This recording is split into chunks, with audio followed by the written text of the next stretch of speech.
নমস্কাৰ, তোমালোক সকলোটিকে মোৰ আন্তৰিক মৰমৰ শুভেচ্ছা জনাই আজিৰ ভিডিঅ' আকাৰে প্ৰস্তুত কৰা লেচনটো আৰম্ভ কৰিছোঁ। তোমালোকে ভিডিঅ'টো আৰম্ভণিৰ পৰা শেষলৈকে মনোযোগেৰে চাবা আৰু ভাল লাগিলে লাইক, কমেণ্ট আৰু শ্বেয়াৰ কৰিবা। লগতে পেজটো ফ'ল' আৰু ছাবস্ক্ৰাইব কৰি ল'বা যাতে আগলৈ এনেকুৱা ধৰণৰ ভিডিঅ' পাই থাকা।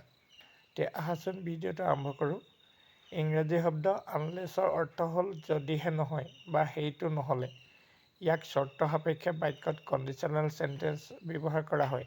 অসমীয়াত ইয়াৰ ব্যৱহাৰ বুজিবলৈ তলৰ নিয়ম আৰু উদাহৰণসমূহ লক্ষ্য কৰক।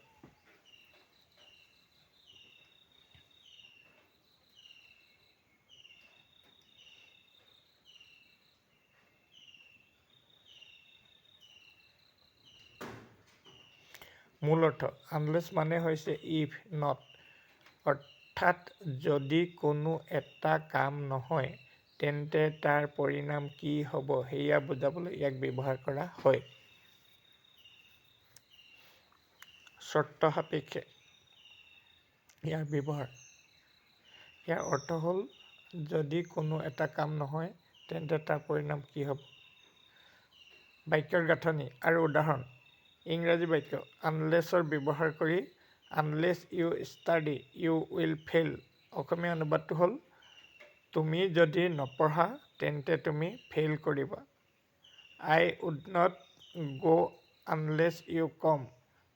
তুমি নাহিলে বা যদি তুমি নাহা মই নাযাওঁ।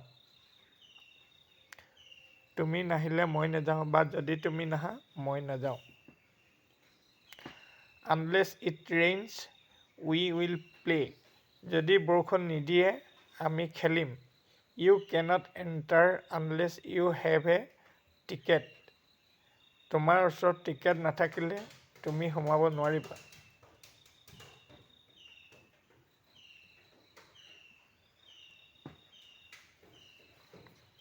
মন কৰিবলগীয়া দিশটো হ'ল অসমীয়া প্ৰকাশভংগী। অসমীয়াত আমি সাধাৰণতে যদি নহয় বা ক্ৰিয়াৰ লগত নাই নোৱাৰিলে যোগ দি আনলেছৰ ভাৱটো প্ৰকাশ কৰোঁ।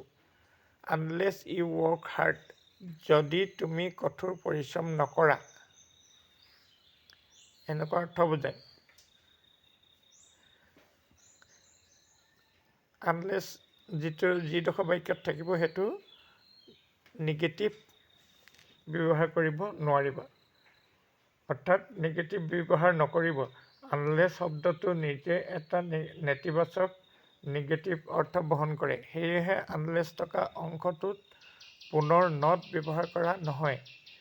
ভুল, আনলেছ ইউ ডু নট কম অশুদ্ধ আৰু শুদ্ধটো হ'ব আনলেছ ইউ কম শুদ্ধ।